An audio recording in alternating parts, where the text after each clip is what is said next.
लो सज्जनों ते मित्रों, फैसलाबाद दे विच बहुत अफसोसनाक वाक़या पेश आ रहे हैं जनाब। अदालतां और कचहरियां दे विच सरेआम लोगों नूं गोलियां मारियां जा रही ने और बड़े अफसोस की गल है साडी पुलिस फैसलाबाद जी पुलिस आ कचहरियां च भी बैठी हुंदी आ, अदालतां विच भी बैठी हुंदी आ और नाल CPO ऑफिस आ।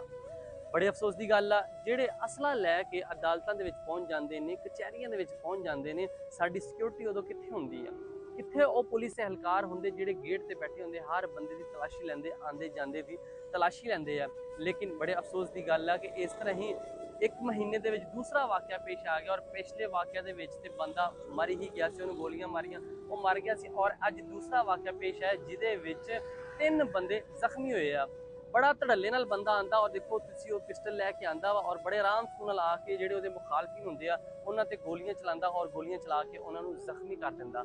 बड़े अफसोस की गल है। लेकिन साडी जिहड़ी सिक्योरिटी सी, सिक्योरिटी सिर्फ तमाशा वेखदी रही और सिक्योरिटी ने इस तो अलावा और कुछ ना किया। RPO साहब ने नोटिस लै लिया इहदे ते, लेकिन हाले तिकर वो मुलजम जिहड़े सीगे, पिछला मुलजम भी दौड़ गया सी और अज वाला जिहड़ा मुलजम वो तो फड़ लिया।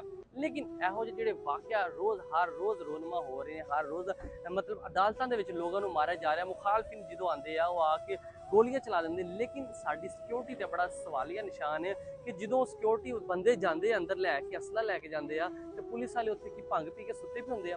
पुलिस वाले नहीं पता होंगे कि असला लैके अंदर जा रहा, अदालतों में जा रहा है या कचहरियों में जा रहा वा, उदों क्यों नहीं उन्होंने चेक किया? जो बंदा मर जाता वा, जो गोलियां बज जांदियां वा, उस तो बाद फड़ लो ला लेंदी, उस तो बाद RPO साहब का भी नोटिस आ जाता, उस तो बाद CPO साहब भी बड़े एक्शन हो जाते। CPO साहब का बिल्कुल नाल दीवार दे नाल दीवार आ जिथे फायरिंग हुई है और इस साइड से CPO साहब का ऑफिस से और इस साइड से कचहरियां सी, जिहदे विच अज वाक़या होया, बड़ा अफसोसनाक वाक़या होया कि 3 बंदे जख्मी हो गए और फायरिंग करने वाले नूं फड़ लिया। वेखो हुण उहनूं की सज़ा मिलदी है।